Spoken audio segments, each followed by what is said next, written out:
Bonjour à tous, salut Hugo. Salut Jean. Enfin, Ça va depuis ce rebonjour. matin? Rebonjour, parce que pour nous, on enchaîne deux podcasts là dans la journée.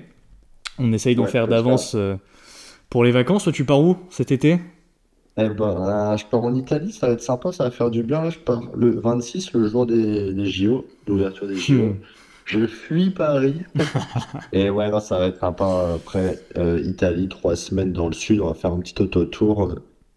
Ça va être cool, Naples, Capri, Positano. Et après les Pouilles, on va aller visiter des beaux domaines de l'huile d'olive et du bon vin. Super. Et toi?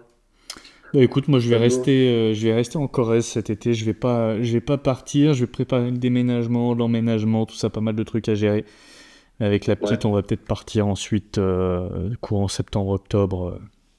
Ah, c'est cool. Ouais, tranquille quoi. Ça va être sympa. Bon, bah, nickel. N'hésitez pas Bon, à nous dire dans bah, les commentaires où est-ce que vous partez en vacances. bah, Qu'est-ce que c'est le n'hésitez sujet pas. aujourd'hui, Jean? Eh ben, aujourd'hui, qu'est-ce qu'on vous propose? On va trois critères chacun, trois critères essentiels pour choisir une action selon nous. Donc, trois critères pour Hugo et trois critères pour moi. Alors, on va voir, à mon avis, je pense qu'on va en avoir des petits doublons, mais comme ça, on pourra étayer un peu le propos. Bon, je pense que ça va être un podcast quand même un peu plus rapide que les deux derniers qu'on va Oui, faire. c'est un podcast de vacances, tranquillement. On va quand même donner Voilà. quelques exemples d'actions. On va justifier nos propos et puis voilà. Voilà. Comme ça, en septembre, on repart sur de bonnes bases. Là, ça va être calme, c'est période août, c'est tranquille sur les marchés. Préparez-vous en septembre pour le deep dive Bitcoin Ah, qui va oui, être dantesque. exceptionnel. Voilà, oui. Ah, c'est clair. Bon, tu veux commencer par ton premier critère? Allez, c'est parti. Écoute-moi, mon premier critère, il est assez simple. Ça fait suite à nos deux podcasts précédents. Aucun lien avec l'État. Moi, je veux que les entreprises que j'achète n'aient absolument aucun lien avec l'État, et encore plus l'État français, auquel je ne fais pas confiance. Je ne fais pas confiance pour gérer mon argent, je ne fais pas confiance pour gérer son argent, je ne fais pas confiance pour gérer sa dette, et je lui fais encore moins confiance pour gérer une entreprise privée ou semi-privée ou publique. Donc moi, je veux qu'une entreprise n'ait aucun lien avec l'État. Ça, c'est une règle de base et une règle non négociable pour moi, et ça peut c'est d'autant plus vrai à mesure que notre politique française sombre de plus en plus dans les abysses de la débilité et de la décadence la plus absolue. Mais c'est pas le sujet de la vidéo. Ce qui est sûr, c'est que moi, il y a plusieurs choses que je ne veux pas. Déjà, je ne veux pas évidemment que l'État soit au capital de la société. Pour ça, il y a plein d'exemples qu'on peut citer dans le CAC 40. Je pense qu'il y a à peu près un tiers, si ce n'est la moitié des entreprises qui a l'État en tant que participant au capital. On peut citer Airbus avec 10% pour l'État français, sachant qu'Airbus, il y a aussi d'autres États européens dedans. On peut citer Orange avec 13%, Safran avec 11%, Thales avec 26%, 26% Thales, Schneider Electric avec 3%. Voilà, toutes ces sociétés que l'État soit actionnaire majoritaire, minoritaire, je m'en fous. S'il y a l'État, c'est sans moi. Tout Est-ce que, simplement. je te coupe rapidement, est-ce que des entreprises comme Thales, qui reste quand même un peu plus excitante, si je peux dire, que Airbus en bourse, ou Schneider Electric, par exemple, qui est une très bonne entreprise de qualité, néanmoins, est-ce que ça peut être vraiment un frein, même si c'est une entreprise de qualité bien établie, Schneider, c'est Ouais. un des leaders sur le marché mondial, dans son réseau de distribution d'électricité, etc. Est-ce que c'est vraiment un red flag, comme on dit Total. en Amérique? Ouais. Total. Pour moi, c'est hors de question. Regarde Thales, 26%. 26% Ouais. de l'État, enfin d'action, enfin de la société appartient à l'État. Pour moi, c'est hors de question d'investir dessus. Je ne mets pas mon argent là où l'État a mis le sien. Voilà. Ok. C'est tout. Donc effectivement, pas de participation au capital, ça je pense que c'est la chose la plus obvious qu'on puisse faire et qu'on puisse détecter. Pour ça, je vous invite tous, pour le plus simple, vous prenez zone bourse, vous tapez le nom de l'action, vous allez dans société, tout en bas vous avez, c'est actionnariat, et vous regardez les lignes actionnariat, si vous voyez gouvernement France ou État français ou caisse des dépôts, attention, caisse des dépôts c'est aussi l'État, si vous voyez un de ces trois trucs, fuyez. En tout cas, c'est ce que moi je fais. Après, libre à vous de faire confiance à l'État ou pas, ça vous regarde. Mais en tout cas, personnellement, c'est ce que je fais. Mais ça, c'est la partie la plus évidente, mais il n'y a pas que ça. On en a déjà aussi parlé dans certains autres épisodes et dans certaines vidéos aussi que nous deux nous avons pu faire. Je ne veux pas non plus de secteurs qui dépendent de l'État. On peut penser au secteur de la défense, par exemple, qui dépend de contrats, de régulations qui sont donnés par l'État. Souvent, il y a beaucoup de contrats étatiques avec l'État qui crée lui-même la demande pour les entreprises de la défense, puisque c'est lui qui va les contracter pour acheter des armes pour l'armée, mais ça dépend aussi de l'État forcément, puisque c'est un État qui rentre en guerre ou pas, donc les guerres dépendent des États, et un secteur qui dépend des guerres et qui donc dépend des États et qui donc dépend de la géopolitique est extrêmement cyclique. Nous ne pouvons avoir aucune emprise dessus, enfin d'ailleurs, on n'a pas d'emprise sur l'économie en règle générale, mais là c'est encore pire, c'est complètement aléatoire, complètement cyclique, complètement... Ouais, dépendant des facteurs pessimistes. Ouais, exactement, c'est ça. Et pas que la défense, mais on peut aussi citer donc, des contractants avec l'État. On peut penser à Vinci, avec ses fameuses autoroutes, qui sont des contrats d'exploitation donnés par l'État et renouvelés tous les X années. Alors je sais plus si c'est 10, 15 ans, mais bref, ce sont des contrats d'exploitation. Vinci n'est pas propriétaire de ces autoroutes, elle a juste le droit de les exploiter. Idem pour les aéroports. Donc voilà, on a dit donc Vinci, on a dit donc les entreprises de la défense, on peut penser à Thales, à Safran, mais aussi à Airbus, on peut penser à Dassault Aviation, pour moi c'est non également, mais moi je mettrais aussi, tu vois, par exemple Total Energy dedans. Pourquoi ? Parce que même si je ne crois pas que l'État soit au capital de Total, mais j'ai pas envie de dire de bêtises, peut-être que si, peut-être que non, je crois que si. Je pense pas que. Non ? Ah, si, je pense que si. Je Je crois pense que que si, hein. Je sais pas si tu peux nous sortir Zone Bourse vite fait pour vérifier, parce que moi vu Yes. que je Je filme, je regarde peux ça tout de pas. suite. Je regarde ça tout de Comme suite, ça, on vous dit Hugo. pas de bêtises, parce que je sais que dans un précédent épisode, j'avais dit que l'État était actionnaire de Vinci, c'est pas vrai, hein, je m'étais trompé. L'État n'est pas actionnaire de Vinci, par contre, Vinci dépend de contrats qui lui sont donnés par l'État. Voilà. Bah, écoute, dans la rubrique actionnariat, non. Non ? On ne dirait pas. Je D'accord. pense que si. Bon, de toute façon, je pense que l'État français a son mot à dire chez Total. Exactement. En fait, même si Et- l'État français n'est pas actionnaire direct de Total, pour moi, c'est quand même quelque chose qui dépend à la fois du cours du pétrole, alors ça on n'aime pas, mais aussi qui dépend de beaucoup de régulations étatiques. On le voit, Total se fait emmerder tous les 4 matins, les super profits, les dividendes, les machins, c'est toujours Total qui est sur le devant de la scène, c'est toujours Total qui a mauvaise presse, c'est toujours Total qui se fait emmerder quand elle veut faire des nouveaux puits de pétrole, quand il y a des assemblées générales de Total, c'est là où tous les écolos vont aller manifester, vont aller s'asseoir dans la rue avec de la peinture à la con. Euh, voilà, donc tout ça c'est des Super. risques que personnellement j'aimerais éviter si possible pour mon portefeuille. Euh, Ok.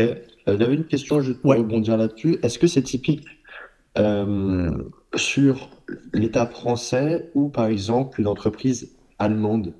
Si l'État allemand est actionnaire au capital, est-ce que ça peut être un red flag?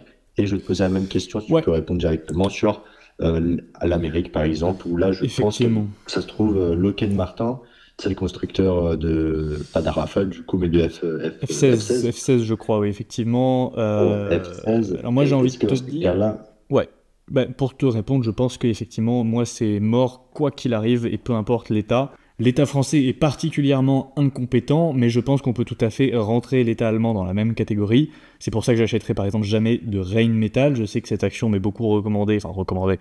Beaucoup de gens me parlent de cette action, mais pour moi c'est non, tout simplement parce que déjà c'est dans le secteur de la défense que je n'aime pas, pour sa cyclicité.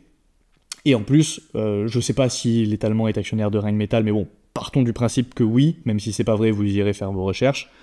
Pour moi, ce serait non, parce que l'État allemand, c'est aussi le paroxysme de la mauvaise gestion, notamment énergétique. Tu vois, ils ont pris que des décisions catastrophiques. Après, ils sont moins endettés, ils gèrent un peu mieux côté économie. Mais enfin bon, ouais, quand tu vois qu'ils se tirent des balles dans le pied en voulant arrêter les voitures thermiques alors que leur industrie dépend principalement de l'automobile, tu te dis, t'as pas envie d'avoir affaire à des gens qui réfléchissent comme ça. Donc non, et même l'État américain, pour moi, ça serait non, hein, parce que même l'État américain, il est endetté à 130%. L'État américain, c'est lui qui a voulu supprimer les talons or sur le dollar. Chacun se fera son opinion dessus. Moi, je pense que c'était une connerie, potentiellement. C'est l'État américain qui fait tourner la planche à billets dans tous les sens, qui déclenche des guerres pour garder le monopole sur le pétrodollar. Donc non. Peu importe Ok. l'État, j'ai pas envie d'avoir affaire à lui, que ce soit l'État chinois, l'État indien, l'État américain. Moi, je veux que ce soit privé. Je crois en la libre compétition et dans le libéralisme et dans le libre marché et voilà, le libéralisme tout simplement. Ok, d'accord. Bon, bah, c'est plutôt intéressant. C'est vrai que je te rejoins plutôt pas mal là-dessus, hein. Moi, j'ai pas, alors, l'entreprise française, j'en ai deux, hein. J'ai LVMH et Euronext. Alors, Euronext, j'ai pas l'État proprement dit, il n'y a pas marqué ligne État français, mais bah, je viens d'en regarder, où est-ce que ça, il y a les caisses des dépôts et consignations Donc c'est qui l'État sont français. comment? C'est l'État français. Ouais, c'est une sous-branche de l'État français. Qui est à un peu moins de 8% au capital. Alors moi, je suis resté quand même chez Euronext. Pourquoi? Euh, alors moi, je crois pas du tout comment dire, au bienfait de l'Europe, etc. Après, libre de penser ce que vous voulez, n'hésitez pas à le mettre en commentaire. Je pense qu'on pourrait un moment faire une vidéo un jour, tu sais, sur que l'État, ça a du bon, est-ce que l'Europe a eu du bon, du mauvais euh, sur l'économie. Objectivement, il y a des deux, il y a du bon, il y a du mauvais. Après, est-ce que le bilan est plutôt Ouais, positif ou plutôt négatif dans l'ensemble? moi, j'ai ma petite avis dessus. J'ai J'ai mon mon petit petit avis avis dessus, aussi, mais c'est sûr qu'il n'y a pas que mais du voilà. mauvais. Ouais. Mais tu vois, par exemple, sur Euronext, pourquoi j'avais acheté Euronext? C'est parce que j'étais quasiment pas impacté au marché européen et je me suis dit, bon, Hmm. j'ai pas d'Eurostock 50 ni Eurostock 600. Pourquoi pas investir dans cette petite société de croissance là, qui a fait son IPO en 2014 ou 2016, un truc comme ça. Donc en 2014. Et voilà, c'est un peu mon petit côté européen qui me dit, écoute, j'ai une petite position chez Euronext. Au moins, si l'Europe, on ne sait pas, sur un malentendu, je sais pas, elle commence à faire des trucs stylés en bourse ou dans son économie, ben écoute, au moins, je serai impacté positivement de ça, tu vois. Hmm. Même si, bon, je pense que beaucoup d'entreprises rêvent plus de faire leur IPO au NYSE ou même en Angleterre que chez Euronext ou chez la Deutsche Börse. Tout à Et fait. mm, voilà, donc ça c'était mon petit côté. Mais sinon, je te rejoins totalement sur comme quoi ouais, les entreprises avec beaucoup d'État dedans, ou en tout cas l'État Beaucoup au ou pas capital, beaucoup d'ailleurs, hein. Dès qu'il y a le moindre soupçon d'État dans une entreprise, et- moi je fuis. ouais, Voilà. ouais, là c'est clair. Même l'État suisse, hein, tu vois, on parlait dans le précédent podcast du fait que la Suisse soit un État bien géré, mais fondamentalement, c'est un peu le moins pire du pire, mais tous les États sont Mais globalement ouais, assez mal gérés, et même la Suisse, tu vois, a une l'État, monnaie. ouais, Quoi? l'État n'a rien à faire. L'État n'a rien à faire dans Non, une entreprise. non. Tu vois, l'État, c'est un service régalien, c'est quelque chose, enfin, c'est un État donc qui doit faire en sorte que tout se passe bien dans le meilleur des mondes, voilà, entre son peuple dans le pays, voilà, qu'il y ait une bonne entente, que les lois soient appliquées, etc. Mais je vois pas ce que va faire l'État au capital d'une entreprise privée. Ça biaise et pour moi, pour moi, ça n'a rien de bon. Voilà, faut bien dissocier le public du privé. Le privé a besoin du public pour fonctionner. Le public a besoin du privé pour fonctionner également. Mais quand on mélange les deux ensemble, bah, ça donne des Orange, ça donne des Des Airbus. EDF, encore pire, Comment? des EDF. Ouais.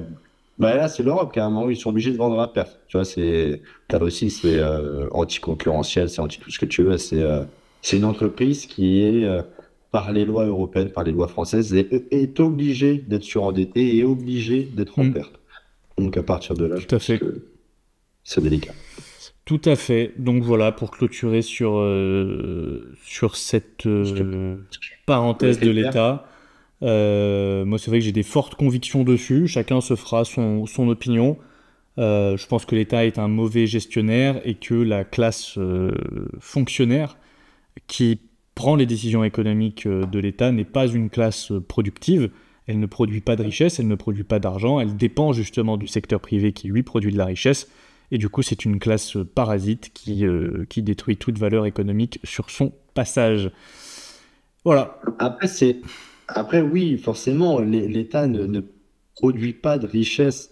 C'est comment dire, c'est son système. Il produit pas de richesse, mais il fait en sorte que, normalement, que les entreprises puissent en produire et fassent tourner l'économie. Bon, là, effectivement, une économie qui tourne à même pas 1% de croissance, bon, c'est mal géré. Tu vois, ça, c'est sûr, c'est mal Ouais. géré.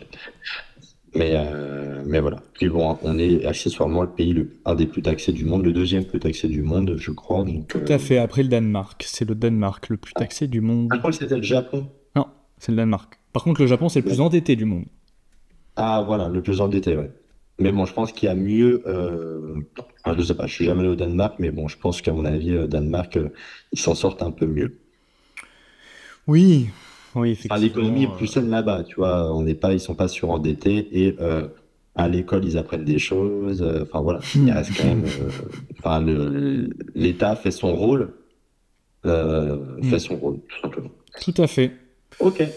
Eh ben, écoutez, moi, je vais embrayer sur mon premier critère. Mon premier critère pour bien choisir une action, sur moi, c'est qu'il faut de la croissance et encore de la croissance. Parce que la croissance, ça veut dire beaucoup. Ça veut dire que déjà, l'entreprise, elle est en bonne santé. Une entreprise en bonne santé, c'est une entreprise qui va vous donner, qui va pas vous offrir, hein, parce que vous avez quand même participé, mais il y aura un juste retour des choses. Vous allez gagner en même temps qu'elle gagne. C'est 50-50. De la bonne croissance, ça peut se voir au niveau quantitatif. Par exemple, vous pouvez prendre vos entreprises que vous avez en portefeuille, vous comparez la croissance du résultat net, si elle est supérieure à la croissance du chiffre d'affaires. Tout ça, ça veut dire que l'entreprise a un bon levier opérationnel. Ça veut dire que l'entreprise, elle devient de plus en plus efficace. Vous pouvez comparer aussi, vous pouvez chercher la croissance dans vos entreprises de vos portefeuilles. Par exemple, vous prenez les free cash flow. Voilà. Si les free cash flow augmentent, si la croissance du free cash flow est supérieure à la croissance du résultat net, ça veut dire que l'entreprise gère de mieux en mieux. Donc, il y a un accroissement du besoin au fonds de roulement, enfin, de la gestion du besoin au fonds de roulement. Là, c'est très intéressant. C'est-à-dire que l'entreprise génère de plus en plus d'argent. Et forcément, nous, c'est ce qu'on veut, nous, les petits actionnaires. Mhm. La croissance, ça va être aussi dans les free cash flow per share. Je sais que tu aimes beaucoup ça, les free cash flow per share. J'adore, c'est mon Voilà. indicateur préféré. Voilà, tu prends les free cash flow per share, tu prends cette croissance. Si elle est supérieure au free cash flow, voilà, le free cash flow, alors free cash flow per share, un free cash flow par action. Si c'est supérieur au free cash flow, ça veut dire qu'il y a du rachat d'actions, le fameux share buyback que toi et moi, on aime tant. L'entreprise rachète ses actions, moins il y a d'actions sur le marché, et comme tu dis souvent, eh ben, le gâteau est de plus en plus petit, et donc pour nous, les investisseurs, on a de plus en plus à manger. Exactement, c'est tout à fait l'inverse de l'inflation, c'est de la déflation d'actions au final, et donc vu qu'il y a de la déflation, votre part devient de plus en plus grosse et vaut de plus en plus cher. Voilà. Et forcément, comme tu l'avais dit dans une de tes vidéos, si comment dire, si les free cash flow per share augmentent généralement, il y a de très grandes chances pour que le cours de l'action soit corrélé à cette croissance. Donc nous, on peut gagner de l'argent en investissement avec des dividendes, mais aussi avec tout simplement l'accroissement des multiples de valorisation. Et c'est pour ça qu'il faut toujours investir dans une entreprise qui est en croissance. La Mhm. croissance, c'est quelque chose pour moi de primordial. Bon, je pense que pour toi aussi, c'est primordial. C'est mon point numéro 3 Euh, aussi, donc on va pouvoir grouper nos deux Comment? points. C'est mon point numéro 3, donc on va pouvoir les grouper, je pense. Je te laisse finir Non. et...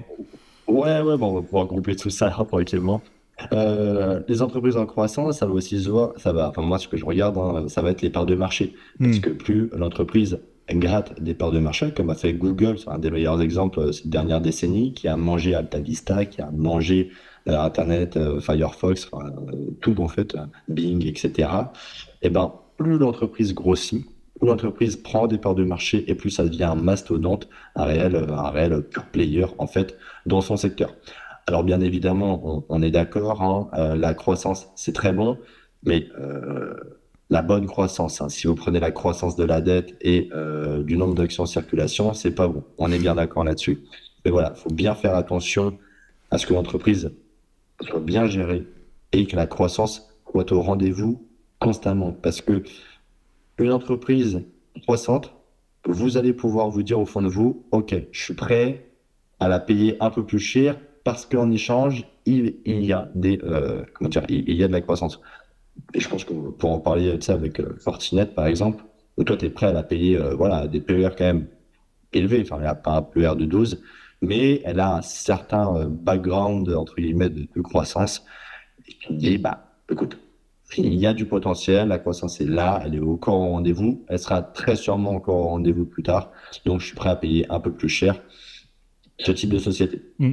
Parce qu'il faut faire attention, juste après je te laisse embrayer, sur des entreprises qui sont chères. Par exemple, tu prends des Procter Gamble qui sont exorbitantes et qui n'ont pas de croissance. Donc là aussi, c'est pas bien, tout C'est très simplement. Il faut dangereux. se poser des bonnes questions et il faut être prêt à payer ce qui est payable, tout simplement. Tout à fait. Voilà. Tout à fait. Bah écoute, je vais pas répéter tout ce que tu as dit parce que je suis globalement 100% d'accord avec toi. Moi, la croissance, c'était mon troisième critère. J'en ai un autre qui est selon moi un peu plus important, mais en vrai, les trois critères sont vraiment au même niveau. Pour moi, c'est vraiment les trois critères essentiels. S'il n'y a pas un des trois, je n'investirai pas dedans. Mais donc la croissance, comme tu l'as dit, elle doit être en top line. Donc la top line, c'est quoi? C'est qu'elle doit évoluer d'abord dans un marché qui est en croissance. Non seulement son marché doit être en croissance, mais si possible, ses parts de marché doivent être en croissance. Son chiffre d'affaires doit être en croissance. S'il n'y a pas de croissance du chiffre d'affaires, ça ne sert à rien. Et en bottom line, donc comme tu l'as dit, les résultats nets, donc les EPS, les earnings per shares et les free cash flow. Et idéalement, on veut que les earnings per shares croient plus vite que le chiffre d'affaires et que les free cash flow croient encore plus vite que les earnings per shares. Tout simplement puisque à chaque fois, à chaque à chaque étape de progression du process, s'il y a une accélération de la croissance à chaque fois, ça veut dire que l'avantage concurrentiel potentiellement de l'entreprise s'améliore parce que ses marges augmentent, mais ça veut aussi dire qu'elle est potentiellement plus efficiente parce qu'elle a besoin de moins dépenser pour générer de plus en plus de cash. A l'inverse, si une entreprise a des free cash flow par exemple qui diminue alors que son chiffre d'affaires augmente, c'est qu'il y a un problème parce que ça veut dire qu'elle a besoin de plus en plus de dépenser d'argent pour continuer à croître et à faire croître son chiffre d'affaires. Donc ça, c'est un warning, un red flag, comme disent les Américains. Donc voilà, croissance en top line, en bottom line, et si possible... Ouais. Je te coupe rapidement. Les earnings per shares, c'est en français, c'est BPA, les bénéfices par action. Je pense qu'ils connaissent maintenant les earnings per shares. Je sais pas, parce que tu sais, faut pas qu'on confonde free cash flow per shares et earnings per shares. Non, effectivement. Effectivement, bah, peut-être que ça pourrait être un sujet de podcast, d'ailleurs, l'explication un peu de tous les ratios. Mais voilà, globalement, et tout ça pour dire aussi que idéalement, vous voulez aussi avoir une croissance au niveau des marges, comme on l'a dit. Par contre, évidemment, il ne faut pas avoir de la croissance au niveau de la dette, ou alors il faut que ce soit justifié, ni au niveau des actions en circulation, ou alors il faut que ce soit justifié aussi. Et il faut que vous sachiez pourquoi et que vous soyez à l'aise avec la décision de l'entreprise. Si elle émet des actions, il faut que vous soyez d'accord avec le fait que l'entreprise émette des actions et vous compreniez pourquoi elle vous dilue en tant qu'actionnaire. Et donc ça, on l'a dit. Et également, donc personnellement, je pense qu'un gros red flag, ce sont des entreprises qui ont des chiffres qui sont excellents à tous les niveaux, sauf sur la croissance de la top line, c'est-à-dire sur la croissance du chiffre d'affaires. Moi, j'ai l'exemple récemment d'une entreprise que j'ai analysée, qui a fait beaucoup de remous dans les commentaires. Il s'agit de GTT. Je trouve que c'est une entreprise qui a beaucoup de points positifs sur le papier. Elle a des marges excellentes, elle a des retours sur capitaux excellents, elle a une bonne croissance des earnings per shares et une bonne croissance des free cash flow, le tout avec pas de dette, mais elle n'a pas de croissance du chiffre d'affaires, et ça pour moi c'est un red flag. C'est un red flag, surtout qu'elle est très chère pour le peu de croissance qu'elle a, elle s'échange à un PE de 22, donc attention, faites vraiment attention à ce genre d'entreprise, comme tu l'as dit, Procter & Gamble c'est un autre exemple, Coca-Cola, on peut citer un peu toutes les entreprises comme ça matures à dividendes qui ont un peu le vent en poupe aujourd'hui, mais qui n'ont pas de croissance et qui s'échangent à des PE très chers. Vraiment, faites attention à ça, parce que le prix d'une action, c'est ses earnings per shares fois le PE. Si les earnings per shares augmentent et que le PE s'apprécie, votre cours de l'action aura un peu le vent dans le dos, c'est-à-dire qu'il y aura deux facteurs qui vont faire que le cours de l'action va augmenter. À l'inverse, si vous n'avez pas de croissance et que vous avez un PE élevé, ça veut dire que potentiellement, à terme, le PE ne peut que diminuer. Et si vous n'avez pas de croissance et un PE qui diminue, vous pouvez avoir une action qui stagne ou qui chute pendant 10 ans d'affilée. Et là, vous allez vous retrouver avec un rendement complètement catastrophique, tout simplement parce que vous aurez payé beaucoup trop cher une action qui n'a pas de croissance. Donc, je pense que ça mériterait aussi un podcast à part entière. Mais voilà, globalement, sur le point de la croissance, faites attention et toujours regardez la croissance à prix raisonnable. N'allez pas surpayer. On pense par exemple, je pense à SML en ce moment. Ouais, à SML en ce moment a des PE de 50, ou Hermès a des PE de 50, ou L'Oréal a des PE de 40. Moi, c'est beaucoup trop. C'est beaucoup trop cher, j'achèterai pas. Ah, c'est sûr. Bah, un très bon exemple, là, c'était Tesla, par exemple. Tesla, ça se négocie à des prix quand même exorbitants. Ouais. Bien, les gens ont continué de l'acheter, ils l'ont acheté, ils ont continué de l'acheter, de la renforcer. Euh, ok, bon, moi, ça sera sûrement, c'est sûr, ça l'est encore, hein, c'est pas un secteur qu'on apprécie toi et moi. Mais en fait, là, on l'a vu, il y a un ralentissement de la demande, il y a un ralentissement donc de la croissance. Bah là, si tu regardes le cours de l'action, il se fait tabasser. Tu vois, Oui. depuis quand même quelques mois, même il y a une bonne année là. C'est clair, parce Donc, que, oui, en plus, Tesla perd son leadership sur les voitures électriques. C'est BYD qui commence à devenir le plus gros fabricant.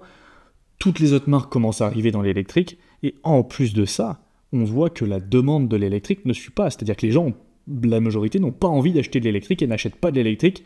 Donc on se retrouve en fait avec plein d'entreprises qui font marche arrière sur des projets de construction électrique. J'avais vu General Motors par exemple, qui avait pour projet de reconvertir une usine qu'elle avait en usine 100% électrique. Au final, ils ont repoussé le truc à 2028 parce qu'en fait, ils s'aperçoivent qu'ils sont pas rentables sur l'électrique et que les gens n'achètent pas. Voilà. je suis bien d'accord. Je suis bien d'accord. Typiquement le genre T'achèterais une voiture de... électrique? Honnêtement, j'en ai aucune idée, j'en ai pas, donc je pourrais pas te dire. Ah, c'était un hors sujet de fou. Hors sujet, mais tu vois, mais encore une fois, on en revient à un marché qui est pipé, un marché qui est subventionné par l'État qui fait tout pour pousser ce marché à coup de subventions, à coup de taxes et à coup d'aide, et à coup, enfin, surtout de taxes d'ailleurs, plus que d'aide. Ouais. Euh, Prime à la reprise, prime de voilà. conversion, Mais le marché ne suit pas, aide, parce que les gens n'ont pas envie ouais. d'acheter de l'électrique. Je pense que profondément, les gens n'ont pas envie. Moi, tu vois, j'ai acheté une voiture, j'ai pas acheté une électrique. Oui. Parce que... Il y a il y a une perte du pouvoir d'achat. Les gens, les ménages quand même gagnent. C'est compliqué en ce moment. On va parler pour la France puisqu'on est français, mais oui, quand c'est compliqué pour toi financièrement, je crois que ton but c'est pas d'acheter la dernière Toyota Prius qui fait 400 bornes électriques, tu vois. Puis elles sont C'est moches, les voitures électriques. Bon, c'est un autre débat, mais... À part les Tesla qui sont... comment? Elles sont moches, les voitures électriques. À part les Tesla qui sont à peu près correctes. Bon, non, Non, les c'est Mercedes, beaucoup, elles sont non. sympas aussi. Mais en vrai, non, tu regardes la plupart des voitures Ouais. électriques, elles sont horribles, je suis désolé. Tiens, moi je préfère l'essence, donc Je sais je préfère, bien, je sais vas-y, bien. t'entends un petit bruit, t'entends un ronronnement, t'entends quelque chose, tu vois, t'entends un Panamera et t'entends un Panamera, e-Panamera, tu vois, ouais, ouais. Tu restes un peu sur ta faim, quoi. Il y a qu'à regarder la Formule 1. Ouais, c'est clair. Regarde la Formule 1, là, ou la Formule I, tu te fais chier, honnêtement. Mais personne regarde Franchement, ça. Mais je pense que personne regarde ça. mais personne ne regarde ça, tu vois. Donc, écoute, je pense que l'électrique, on pourrait même en faire un podcast parce que oh, il y en a des sujets de podcast quand même, hein.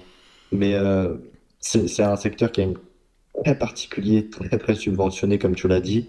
Et moi, j'ai du mal à croire j'ai du mal à croire dans ça. Comme tout ce qui est greenwashing, tu vois, les entreprises qui, quand tu vois que Total, quand tu regardes D'ailleurs, ces dernières conférences, désolé de te couper, mais Delmas a fait un très bon podcast hein, sur Total, sur Zone Bourse. Allez le voir si vous l'avez pas vu. Total, tu sais, est-ce que c'est du greenwashing? ah oui, ah bah moi, Euh, je regarde la vidéo sur YouTube, je regarde jamais en podcast parce qu'il met pas mal d'exemples, tu sais, des documents. Ouais. Non, il a fait un Quand très même, bon truc sur Total, ouais. ouais, ouais. Et bah, d'ailleurs, il dit carrément que c'est du greenwashing, tu vois. Donc, ouais, ce que je vous encourage à aller voir ça, c'est plutôt intéressant. Bah, même la vidéo sur Dassault Systèmes, hein. Oui, elle était très bien, ouais. C'était une analyse très juste, hein, quand même. Tout à fait. Voilà, la croissance pour toi et moi, c'est innégociable. Exactement. Et surtout, il ne faut pas surpayer la croissance parce que, voilà, l'exemple de Dassault Systèmes, c'est un exemple typique. Moi, je l'ai payé beaucoup trop cher. Aujourd'hui, elle a moins de croissance. Bah, le cours s'effondre parce que tout simplement, les PE. En fait, le PE de l'entreprise, le price earnings, donc le multiple de valorisation, est corrélé à la croissance, mais surtout aux attentes de croissance de l'entreprise. Plus une entreprise a un PE élevé, plus le marché s'attend à ce qu'elle ait une croissance élevée. Donc forcément, C'est normal, plus il va ce être qui est normal, exigeant. ce qui est normal. C'est- Donc si une entreprise, tu l'achètes à un PE élevé, mais que les résultats ne suivent pas les estimations de croissance, elle va se faire découper parce que les gens se disent mais du coup je l'ai acheté beaucoup trop cher, ça sert à rien. Et c'est vrai. Et je pense qu'on a Et ça tous se fait ressent dans l'erreur. les cours, ça se ressent dans les cours des actions en ce moment. Tu vois, on arrive dans les politiques américaines. Mm. Là, on arrive vers les élections américaines. Donc, tout le monde les attend pour l'économie, enfin, pour l'économie, hein, en règle générale. Et on voit dans le marché des semi-conducteurs, qui est on ne peut plus que super tendance, Nvidia, ASML, etc., c'est pas des petites corrections de 2-3%, tu vois. Quand il y a des annonces quand même assez conséquentes sur, par exemple, Trump qui a dit, ouais, Taïwan, ils devraient payer leur propre sécurité. Bon, bah, le marché a compris que ça veut dire que Taïwan pourrait se faire manger par la Chine, etc. Et tout le monde est dépendant de TSMC. Donc bah forcément, le lendemain, hop, l'ouverture de la bourse, moins 11%, moins 14%, etc. Ça découpe. Pourquoi? Parce que toutes ces entreprises-là sont très, très surévaluées. C'est des entreprises de qualité, c'est des entreprises exceptionnelles, mais les attentes sur le marché en ce moment sont tellement élevées que s'il y a la moindre grain dans la machine, bah ça, forcément, les, les gens prennent leur gain tout de suite et forcément ça Mm. fait des grosses corrections, Tout à fait. des grosses corrections. Tout à fait. Et d'ailleurs, tu vois, ASML, c'est un cas parfait. Moi, je me rappelle, je l'avais acheté, elle était à un PE autour de 30-35. C'est cher. C'était Ça va. déjà cher, mais aujourd'hui, elle est à 50. C'est juste du grand n'importe quoi. Et pour ça, moi, il y a un ratio que j'adore, tu le sais, c'est le PEG et surtout le Price to Free Cash Flow Growth, parce que les Free Cash Flows sont encore plus précis que les earnings pour prédire, entre guillemets, la croissance du prix d'une action. Parce que le prix d'une action croît sur le long terme au même rythme que ses free cash flow. Donc si vous avez des free cash flow qui croient à 10-12% par an, ben, le cours de l'action va croître à 10-12% par an à PE équivalent ou à price to free cash flow équivalent suivant comment vous le mesurez. Donc à multiple de valorisation équivalent. Si aujourd'hui vous avez une entreprise qui a un PE de 20 et qu'elle fait 10% de croissance pendant 10 ans et qu'au bout de 10 ans le PE est toujours de 20, eh ben vous aurez fait 10% de croissance sur le cours de votre action. C'est mathématique, ça ne peut pas être autrement. Donc, tout ça pour dire que non, mais je crois que c'est...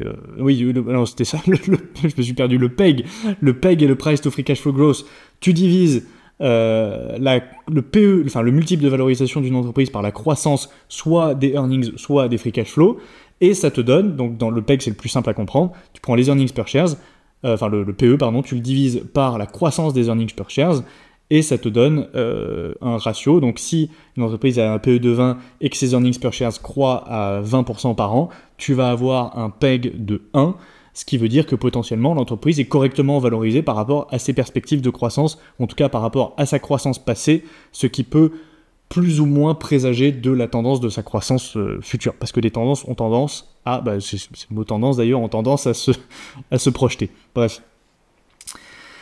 Mais voilà, si tu achètes aujourd'hui une entreprise à un PE de 50 alors qu'elle a une croissance des earnings per shares de 2, là tu comprends qu'il y a un sacré problème. C'est clair.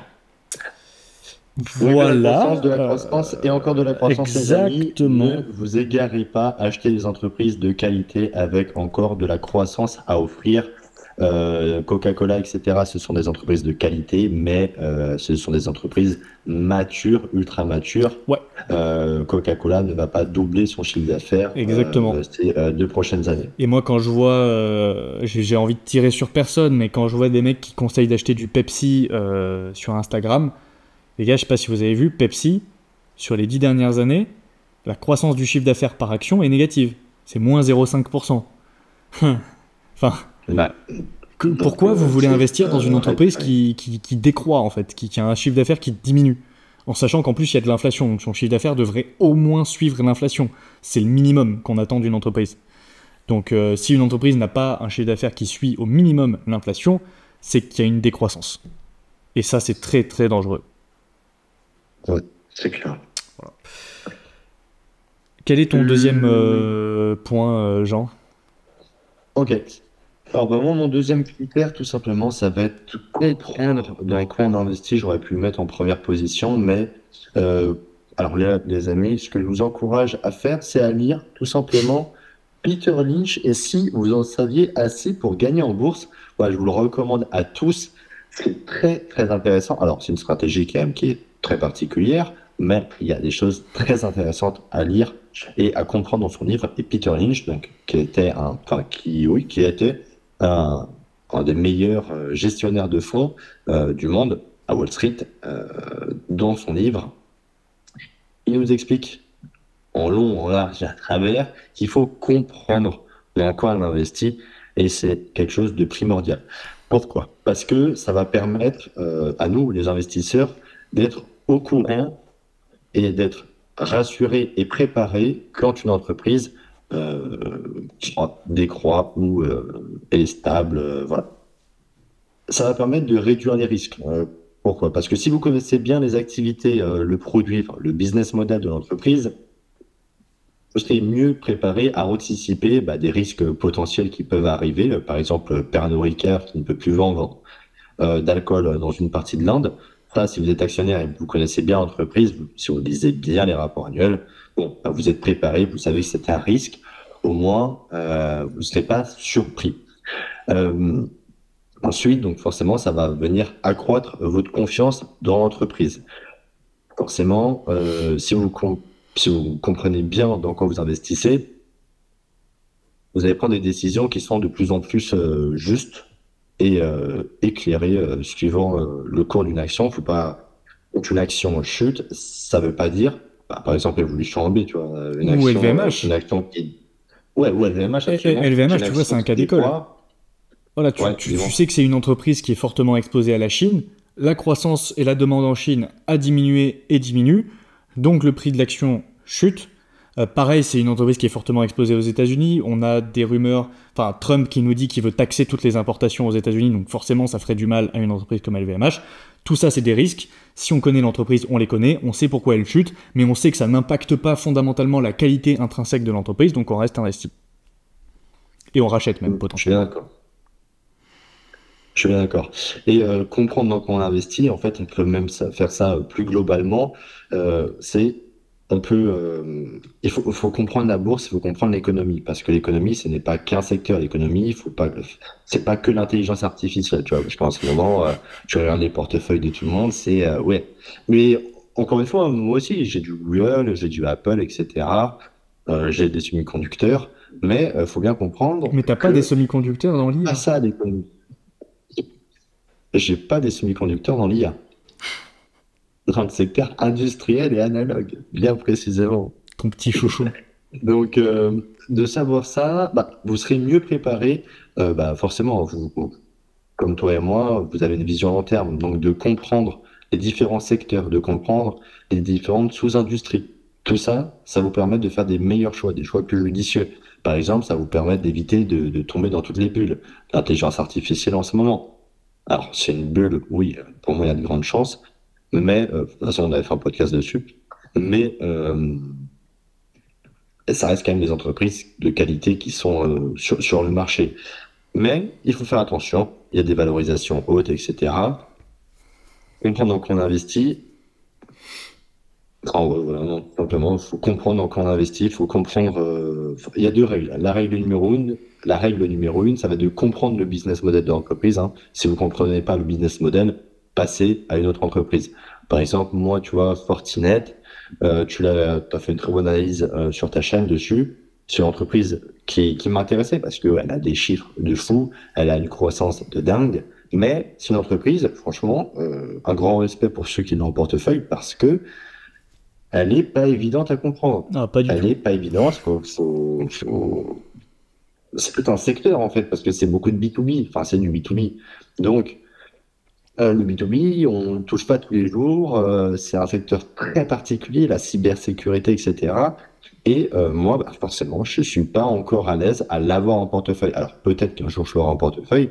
Toi, tant que je la connais pas, alors on connaîtra jamais parfaitement une entreprise, mais tant que je la connais pas suffisamment, eh ben non, tout simplement, je ne l'achèterai pas. Donc la règle numéro une, il faut que vous compreniez le business model de l'entreprise.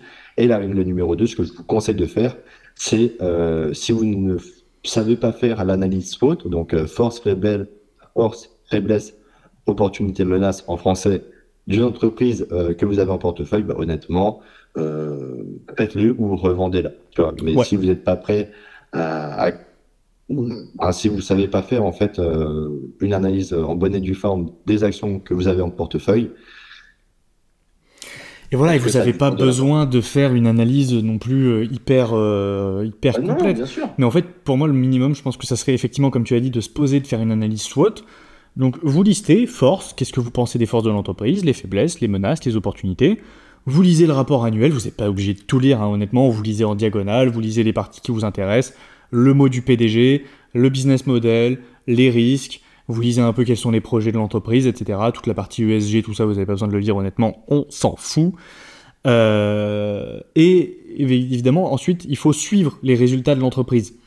Donc tous les mois, et ça y est, vous n'êtes pas obligé d'écouter les conf calls, mais vous allez, j'en sais rien, moi, sur Zone Bourse, par exemple, ou autre, ou sur le site directement de l'entreprise, vous regardez les transcripts, vous regardez qu'est-ce qui s'est dit, est-ce que l'entreprise a fait des résultats, des bons résultats ou pas, si elle a fait des mauvais résultats, qu'est-ce que le PDG en dit, pourquoi le PDG pense que c'est des mauvais résultats et quelles sont les actions que l'entreprise va prendre, est-ce que vous êtes d'accord avec les actions de l'entreprise, est-ce que vous n'êtes pas d'accord, et est-ce que vous êtes d'accord avec la réaction du marché ou pas. Tu vois, moi je te donne un exemple, on en parle beaucoup, mais Evolution AB a publié ses résultats hier à l'heure où on enregistre le podcast. Moi j'ai regardé l'annonce de résultats en direct. Moi j'écoutais le PDG et le CFO parler, j'étais là, ouais ok c'est cool franchement, 15,3% de croissance, quarter on quarter. La demande sur les jeux qui explose parce qu'ils ont un indice interne qui permet de mesurer en fait le taux de rotation au niveau des jeux. C'est-à-dire quand un joueur est alpagué dans un jeu, est-ce qu'il va aller sur d'autres jeux du catalogue Evolution. Et ça, c'est un indicateur qui est en constante évolution chez Evolution, et c'est très très positif. On a des marchés qui se régulent, Evolution qui s'implante de plus en plus au Brésil, en Asie, qui s'implante de plus en plus Aussi. ouais, aux États-Unis. Ils ont racheté un concurrent aux États-Unis pour pouvoir s'étendre dans plus d'États.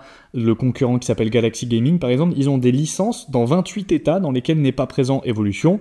Et ces licences, Evolution va pouvoir directement s'en servir pour s'implanter dans ces États, mais aussi pour être plus crédible auprès des autorités de régulation et auprès des acteurs américains. Également, ils ont fait énormément d'investissements. Tu vois, pendant le conf call, c'était intéressant. Ils ont montré toute la construction d'un studio en République tchèque. Tu vois concrètement comment ça se passe. Ils ont acheté des studios, ils ont aménagé les studios, ils ont formé des équipes, etc. Ils nous expliquent tout.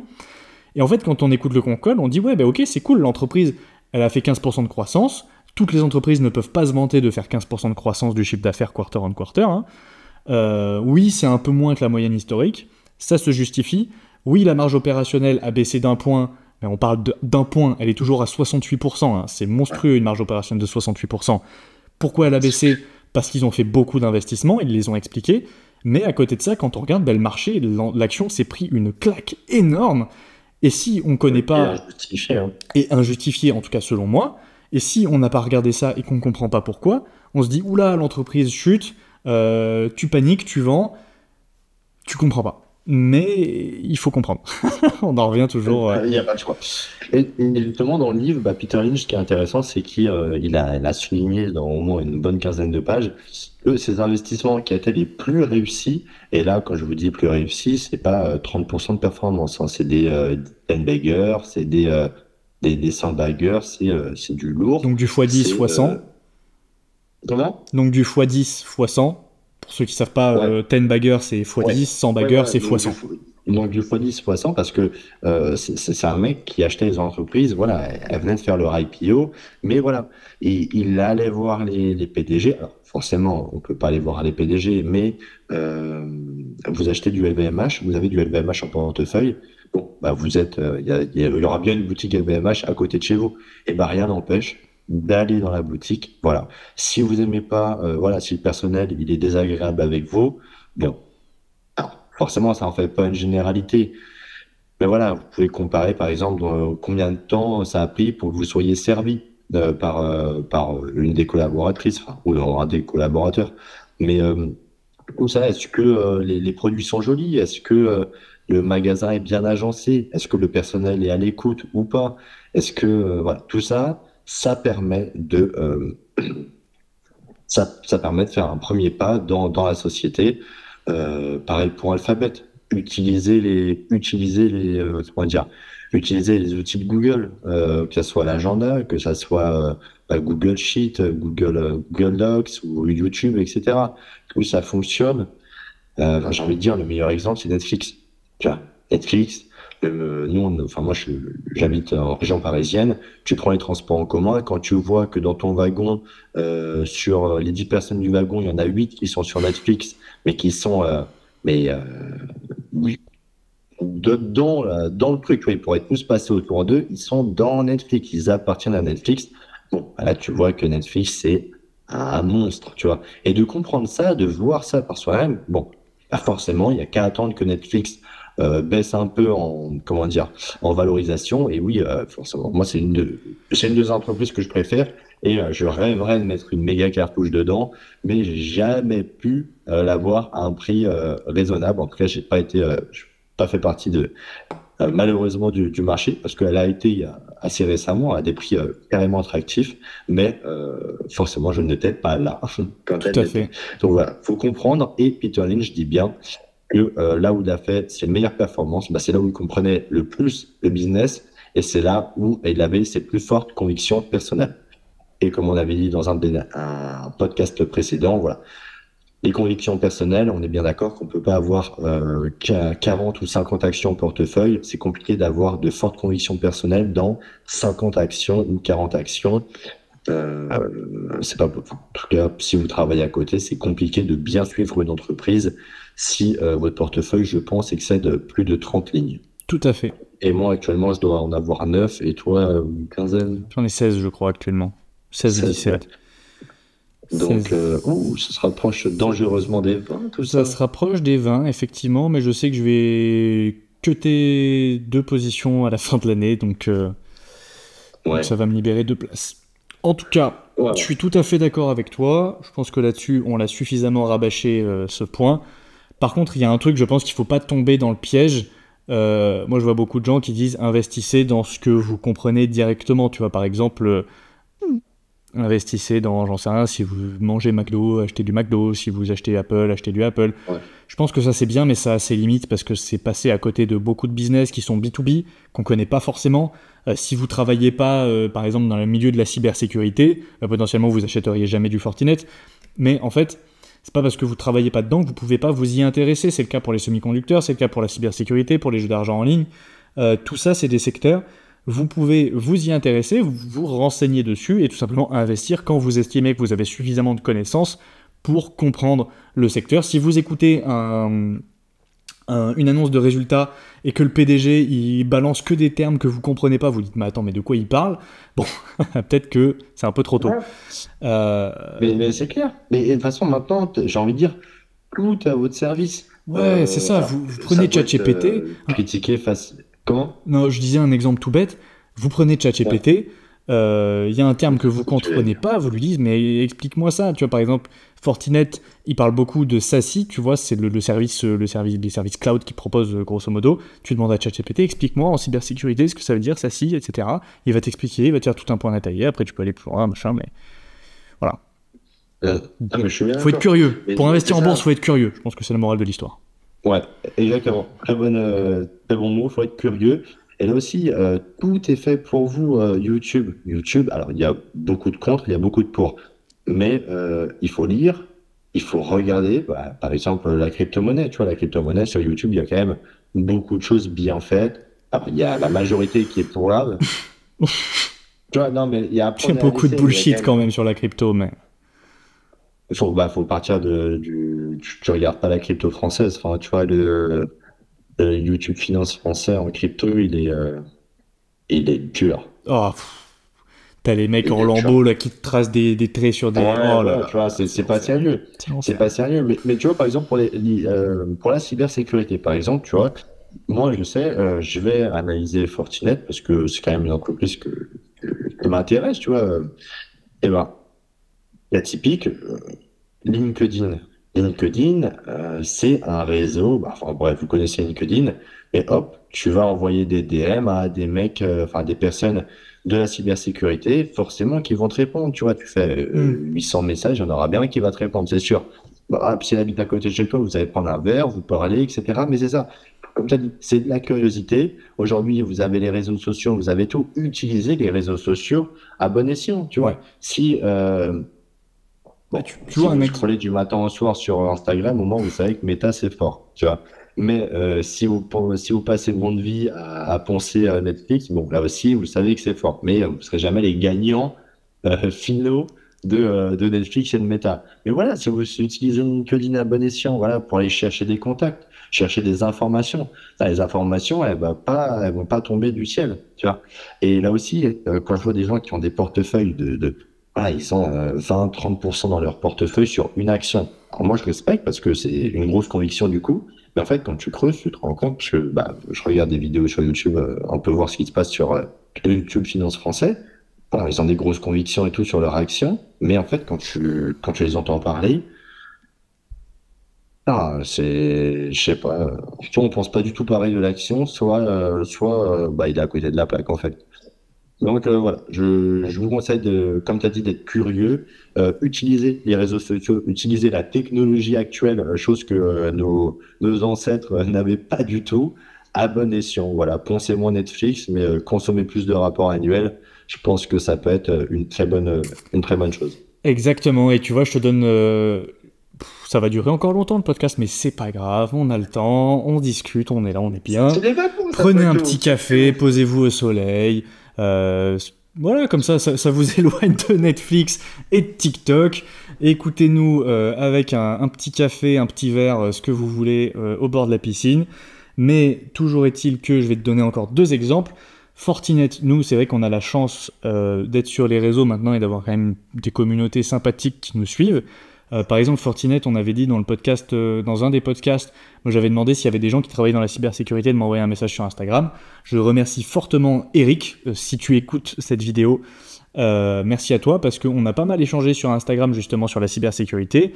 Il m'a donné son avis personnel parce qu'il a travaillé, tu vois, par exemple avec Palo Alto Networks, avec CrowdStrike, avec Fortinet.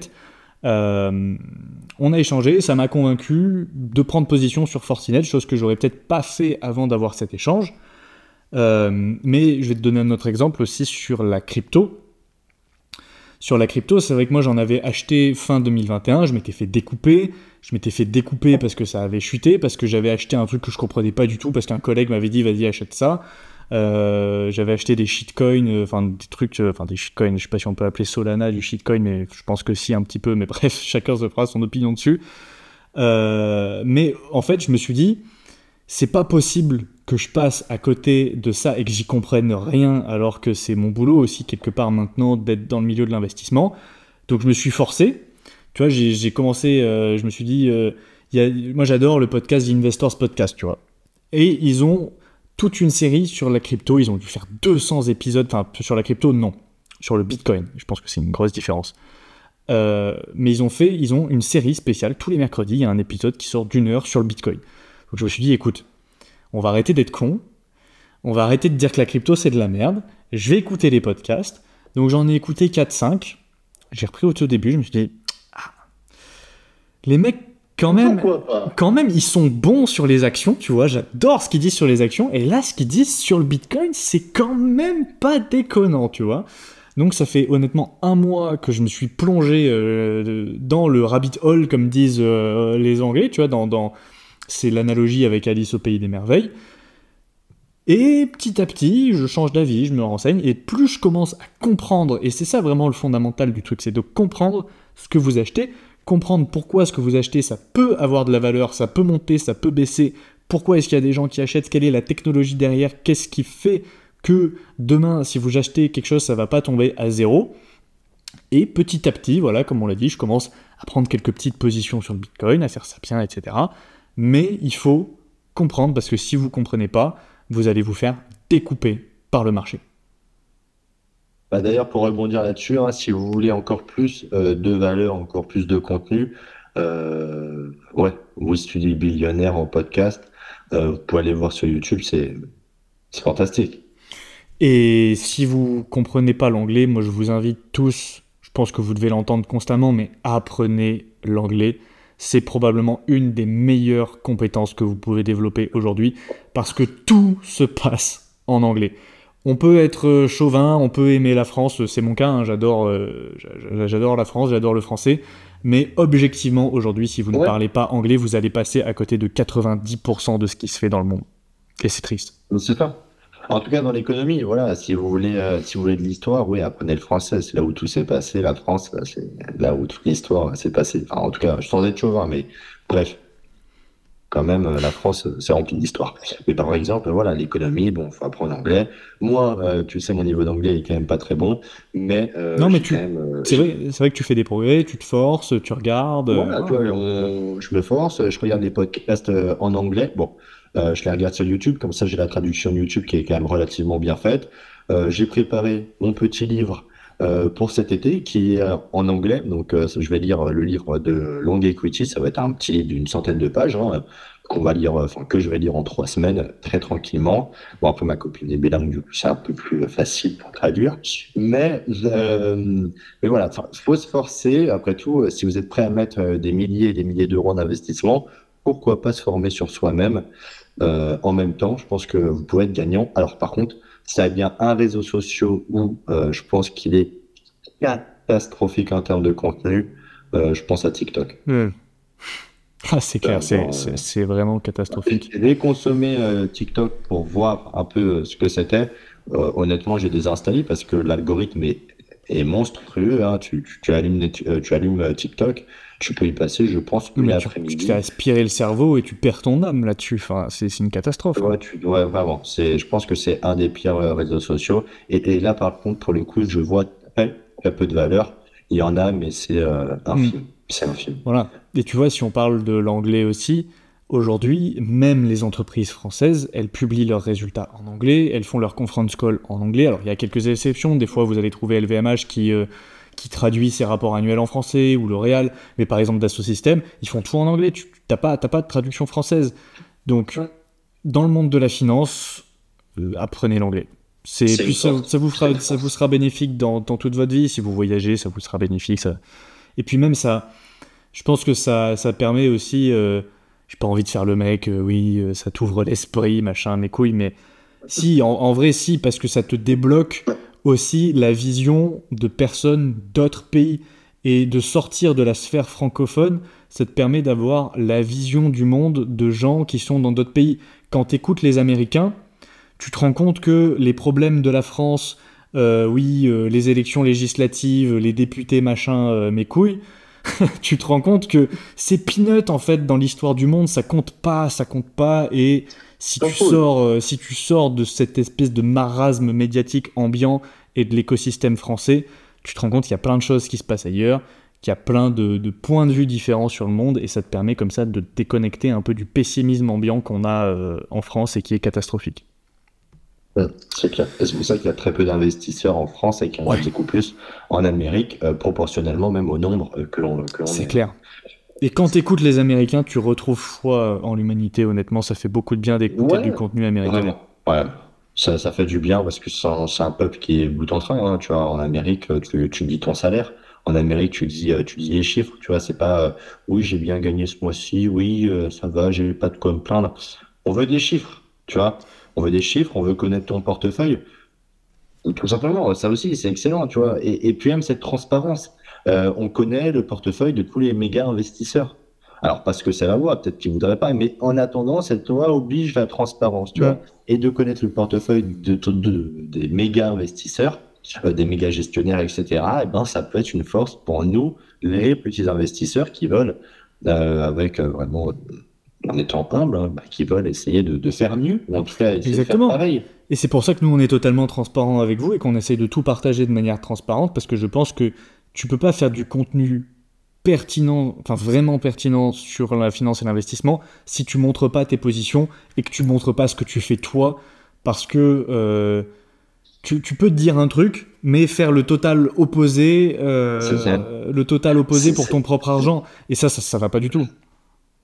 Et c'est pour ça qu'on voulait faire d'ailleurs ce podcast, le Cap Rentable. Alors, c'est un peu la minute, la story, comme on dit. Mais voilà, on voulait faire quand même le Cap Rentable parce que on est arrivé à un moment sur, en fait, on écoute que uniquement du contenu américain. Et enfin, non, Zone Bourse, c'est excellent quand même en contenu. Mais on se disait, bon, on pourrait faire un petit truc quand même à notre échelle. Après, on ne sait pas où le Cafranta pourra mener, mais on peut faire quand même quelque chose pour notre petite communauté francophone qui, de ton côté, croît à vitesse grand V, moi, croît petit à petit. Mais c'est quand même quelque chose voilà, il faut faire changer les mentalités. Le français est quand même, comme tu as dit, il est pessimiste, tu vois, et c'est dommage parce que s'il y avait plus d'optimisme, il y aurait plus d'investisseurs. S'il y avait plus d'investisseurs, l'économie fonctionnerait plus, etc., etc., etc. Tu vois. Chose que pour ça, les Américains, on a beau les critiquer, c'est quand même très fort. C'est quand même très, très fort. Il y a pas Ouais, à c'est dire. clair. Puis quand tu vois ce qui se passe en termes de technologie, en termes d'IA, Ouais, en termes de, enfin, il y a quand même de quoi être optimiste dans le monde. Et enfin, de toute façon, pour moi, il faut être bien optimiste pour sûr. être investisseur. Sinon, tu peux pas, tu peux pas. Euh, et la France, il y a rien à envier. C'est ça le pire, c'est que la France, voilà, le nucléaire, c'est nous, énormément de brevets, c'est nous, des technologies, c'est nous, mais on ne sait pas conserver. Bon, Mais après, le ça, ça va. problème de la France, c'est son État qui détruit tout sur son passage.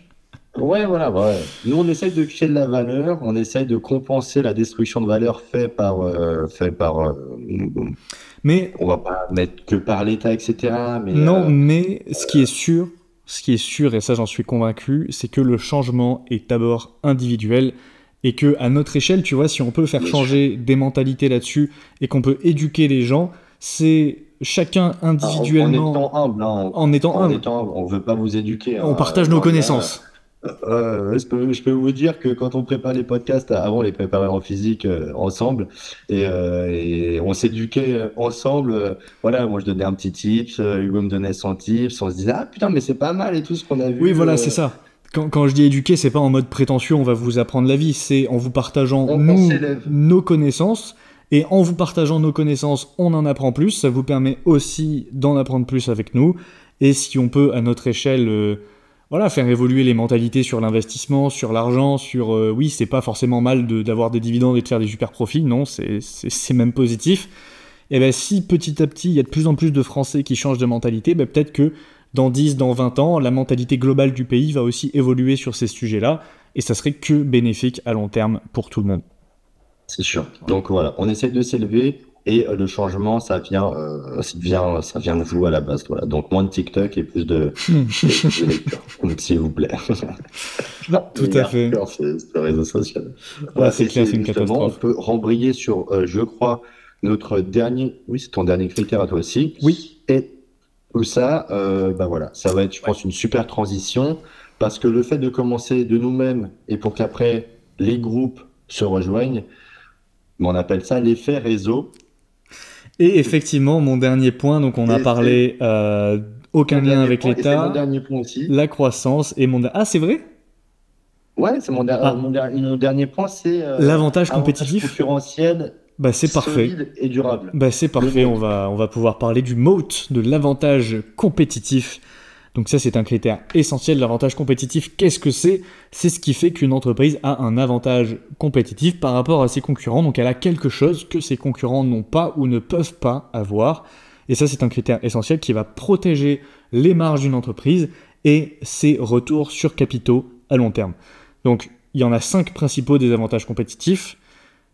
L'effet réseau, tu en as parlé. L'effet réseau, c'est Meta, par exemple. Meta, Instagram. Plus il y a de personnes sur Instagram, plus la plateforme a de la valeur parce que plus il y a de contenu et plus les gens vont vouloir venir sur Instagram. Et plus, voilà, il y a ton pote qui est sur Instagram, il y a ta meuf qui est sur Instagram, donc forcément tu vas ouvrir un compte Instagram. Bref, c'est l'effet réseau. Les actifs intangibles, donc les marques, les brevets, les secrets industriels. Les coûts de changement. Donc, est-ce que c'est difficile ou pas d'aller chez un concurrent? On peut penser aux banques, par exemple, c'est souvent très contraignant de changer de banque. On peut penser à des logiciels comme La Microsoft, ouais, SAP, Microsoft, SAP. par exemple, SAP, des trucs qui sont vraiment très ancrés dans les process opérationnels d'une entreprise et qui seraient vraiment très compliqués à changer. Bon, Euh, ça va être compliqué pour donner un exemple parce que ça va nécessiter des coûts financiers, hein, parce que de tout transvaser, par exemple, je sais pas, de la suite AWS à la suite Microsoft, j'ai dit au hasard, hein. Mais bah, voilà, tout ça, ça va venir apporter des coûts importants quand même. Et surtout, bah, il faut reformer tout le monde. hmm, Et c'est pour ça que des entreprises bien connues, dont Texas Instruments, ont des coûts de changement importants tout à fait. parce que de tout reformer, reformer toute la chaîne, même et même parce que là c'est dans le système des logiciels, mais dans le système des semi-conducteurs par exemple, il faut repenser tout le design et tout la carte, tout le circuit intégré du composant, enfin du produit final. Carrément. Donc voilà, c'est énormément de coûts de changement et forcément ça freine tout Ouais. simplement les entreprises. Et pensez aussi, les rois du coup de changement, c'est Apple par exemple. Si vous êtes dans l'écosystème Apple, vous le savez, ça serait, même si vous le voulez, je pense que vous le voulez pas, mais même si vous le voulez, ça serait extrêmement compliqué de passer sur un autre système comme Android parce qu'il faudrait tout migrer, il faudrait tout refaire, enfin, c'est l'enfer. Donc on a dit effet de réseau, actif intangible, coût de changement. Il y a aussi les avantages de coût, donc tout ce qui va être économie d'échelle. Donc c'est tout Ouais. simplement le fait qu'une entreprise arrive à produire moins cher qu'un concurrent le même produit. On peut penser à Amazon par exemple, Amazon qui arrive à faire des livraisons en 48 heures, même en 24 heures aux États-Unis. Ça serait impossible à reproduire. Pourquoi? Parce que Amazon a des économies d'échelle énormes, elle a des entrepôts, elle gère sa logistique elle-même, c'est une entreprise monstrueuse. On peut penser à Walmart aux États-Unis. Costco aussi, pareil. Qui? Costco. Oui, Costco. On peut penser même à l'échelle française, tu vois, même si c'est un peu moins, tu pourrais penser à une entreprise comme Airbus. Airbus a des volumes tellement forts qu'elle peut se permettre de produire des avions potentiellement à des coûts raisonnables, alors que toi, demain, si tu veux produire un avion, ça va te coûter, Hein. ça va te coûter une fortune. Et, et puis même Leclerc. Oui, Leclerc. Bah, les réseaux de distribution vont avoir des économies d'échelle, les gros réseaux de distribution, parce que une fois qu'un fournisseur, par exemple, toi, t'as un petit vendeur de confiture. Bon, bah, si tu vends tes confitures à Leclerc, bon, là, faut être bien conscient que si tu perds Leclerc en client, ton chiffre d'affaires, il se fait rincer en deux. Tu vois. Et le fait d'avoir Leclerc, parce que généralement ça va être, et c'est ça qui est terrible, hein, c'est que en fait, les petits producteurs vont revendre qu'à un gros groupe, donc que ça soit les mousquetaires là d'Intermarché, Leclerc, Carrefour, etc. Ils vont être pieds et mains liés vraiment à ce type d'entreprise. Et ben, forcément, hein, c'est du capitalisme. Donc Walmart, Costco et j'en passe le savent. Et qu'est-ce qu'ils vont faire? Et il y a eu pas mal de problèmes aux États-Unis à cause de ça. Bah, c'est qu'ils tordent littéralement en deux les prix en poussant, parce que c'est des petites marges dans l'agroalimentaire, hein, c'est 1-2% de marge, pas plus. Donc il faut vraiment vendre le plus juste possible. Et je peux vous dire que les grands gagnants, c'est Walmart et c'est pas le commerçant. Et c'est pour ça qu'il y a eu le boom du commerce équitable, etc., où c'est un juste partage des richesses. Voilà, parce que là, Walmart, quand tu es producteur de confiture et que tu vends Walmart, bon, bah, c'est Walmart qui dit j'achète à ça, et si t'es pas content, bah tu t'en vas. Mais vu que toi, ton seul client, et tu peux pas te passer de Walmart en tant que client, bon, bah tout simplement, faut écouter ce que dit ton client, tout simplement. Donc, t'écoutes le prix du client. exactement. En général, plus t'es gros, plus t'as des économies d'échelle, c'est assez simple Yes. à comprendre parce que tu peux mieux négocier et puis le fait d'acheter des plus grandes quantités diminue les coûts de production. Et le dernier point, l'avantage compétitif un peu le moins évident, c'est les marchés régulés et les marchés efficients. Marché régulé, il est assez simple à comprendre, c'est un marché qui est régulé par l'État. Par exemple, un exemple en France, c'est la FDJ, et la FDJ qui a un monopole en France sur les jeux d'argent. On peut penser à EDF avant, qui avait un monopole. On peut penser à Vinci, par exemple, qui a le marché des autoroutes qui est régulé. Il ne peut pas y avoir un nouvel entrant demain qui se dit ben moi, je vais faire mes autoroutes. Ça n'existe pas, ça marche pas comme ça. Donc ça, c'est un avantage compétitif. Et ensuite, les marchés efficients, c'est un peu différent. C'est un marché dans lequel il ne peut pas y avoir plus d'acteurs qu'il n'y a actuellement parce que ça ne serait pas rentable pour un nouvel entrant. Par exemple, on peut penser à des compagnies de chemin de fer, c'est l'exemple le plus parlant. Si tu as 3 compagnies de chemin de fer principales dans le pays qui sont rentables, bah, potentiellement tu peux pas en avoir une quatrième avec une ligne parce qu'il te faut un certain volume pour pouvoir être rentable et rentrer dans tes coûts. Tu vois, potentiellement, si tu as une ligne de chemin de fer avec un wagon, tu ne seras pas rentable parce que tu auras trop de coûts, tu auras du personnel, machin, etc. Et donc, tu ne pourras pas dégager des marges et tu feras faillite. Et des fois, il y a des marchés comme ça qui fait que tu ne peux pas avoir plus d'acteurs parce que s'il y avait un quatrième acteur, il ne pourrait pas survivre parce qu'il ne serait pas rentable et ça impacterait aussi la rentabilité des 3 autres. Donc c'est ce qu'on appelle des marchés efficients, des marchés sur lesquels en fait le coût de revient, enfin le coût de production ou le coût de revient des infrastructures, etc. fait que il peut pas y avoir de nouvel entrant en fait tout simplement. Voilà. Ou alors que c'est pas qu'il peut pas y en avoir, c'est que c'est très compliqué en tout cas. Absolument. Donc nous, les investisseurs, c'est ce qu'on va chercher. En tout cas, c'est ce que je vous encourage, c'est ce qu'on vous encourage à chercher. Je pense que dans ton portefeuille, toutes les entreprises ont des avantages concurrentiels. Ouais. Et pour moi aussi, ils ont tous des avantages concurrentiels parce que ça fait partie de notre thèse d'investissement, hein. Une entreprise avec un moat, ça va être une certaine stabilité des revenus.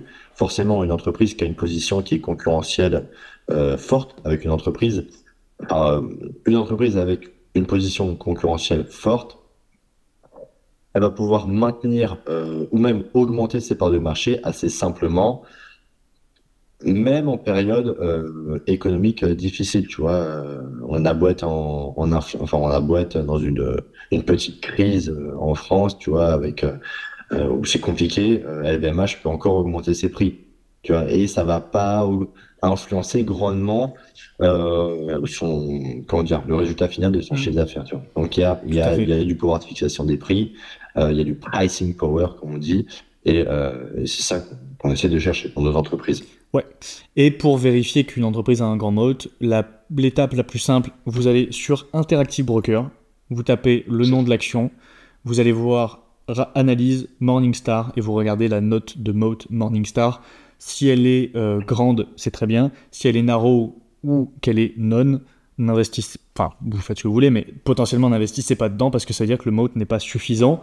En sociétés qui ont des moats grands, on peut penser aux noms qui reviennent souvent comme LVMH, Apple, Visa, Mastercard, S&P Global par exemple. Pourquoi? Parce que par exemple Visa, Mastercard, ils ont les réseaux de paiement, c'est un moat qui est monstrueux.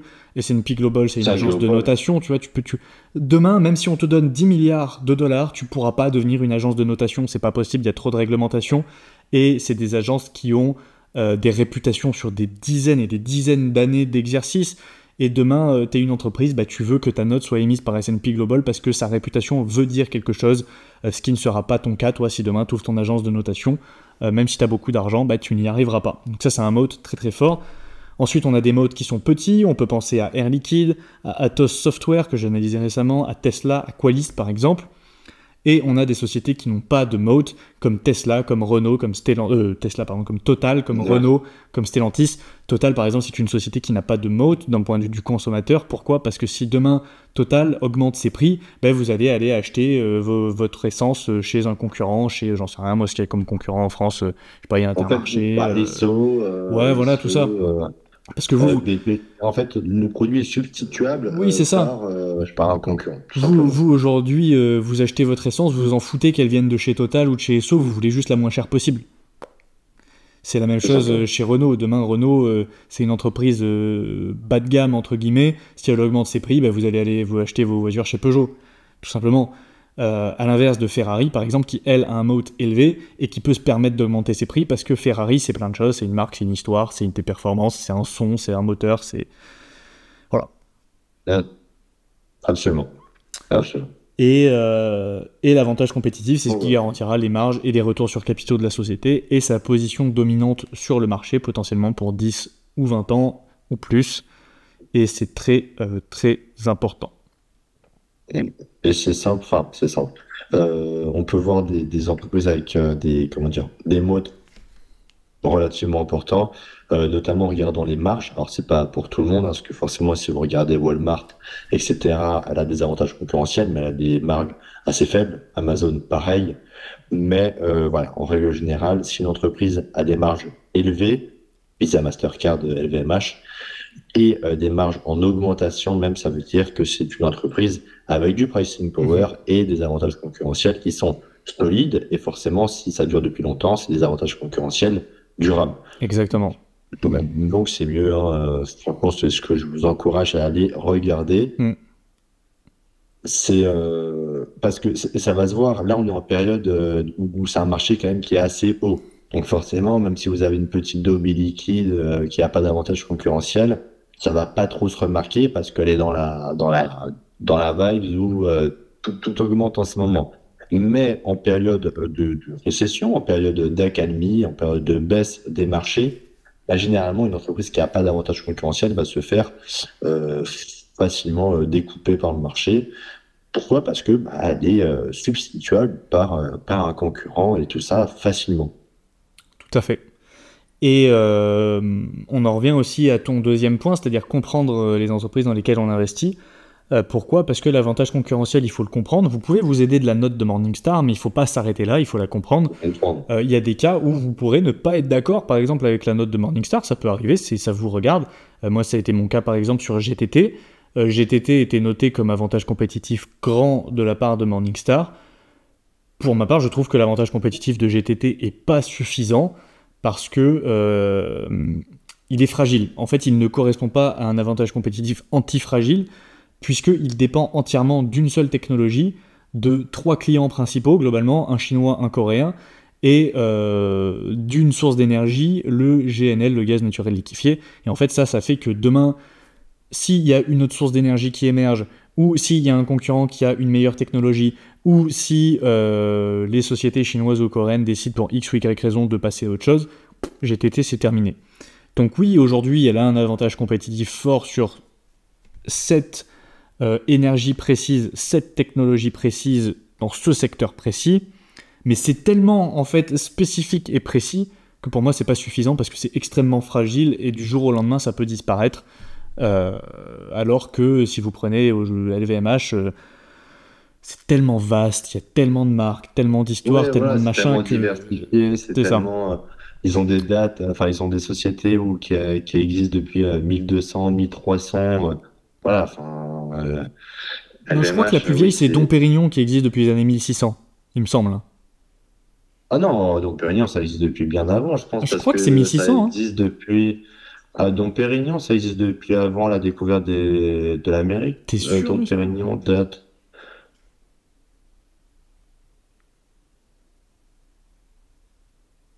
Oh, bâtard! Alors? Loi 1638. Ah! Tu vois, je t'avais dit c'était 1600. Ça dure que depuis là, le champagne. Bah bien sûr. Ah, fallait découvrir ça avant. Et ouais. Enfin voilà. Okay. Je pense que ça fait un bon topo. Voilà, bah, je pense que ouais, on a voulu faire un petit épisode un peu plus léger. Voilà, un petit épisode estival. Mais voilà, en septembre, quand vous reprenez vos analyses, en tout cas pour ma part, tout simplement, recherchez dans une entreprise en croissance, qui continue à avoir de la croissance, comprenez dans quoi vous investissez, et surtout, ayez des entreprises avec des avantages concurrentiels. Bon, généralement, si vous comprenez bien dans quoi vous investissez, vous allez éviter les entreprises en décroissance et sans avantages concurrentiels. Tout à fait. Tout est corrélé. Exactement, et surtout, essayez de rester loin de l'État, surtout en ce moment.